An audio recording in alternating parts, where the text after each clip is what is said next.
Kaip taisyklingai aplikuoti skaistalus? Tai yra kreminiai skaistalai, kuriuos galima naudoti tiek skruostam, tiek lūpoms, tiek net ir akims. Ir štai čia turiu savo dvi mėgstamiausias spalvas. Tai yra Pink Prosecco ir Parfait. Pirmiausia, turite nusišypsoti ir tuomet jūs pamatysite savo skruosto obuoliuką, kurį būtent ir turime padengti skaistalais. Tai naudojame tokį plokščią šepetėlį, skirtą kreminėms tekstūroms. Paimam produkto, tuomet patikrinam ant rankos, ar nėra pertekliaus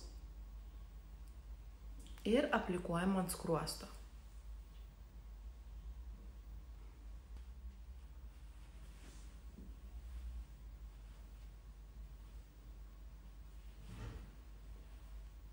Ir tuomet panaudosime produktą ir lūpoms. Taip pat ir akims.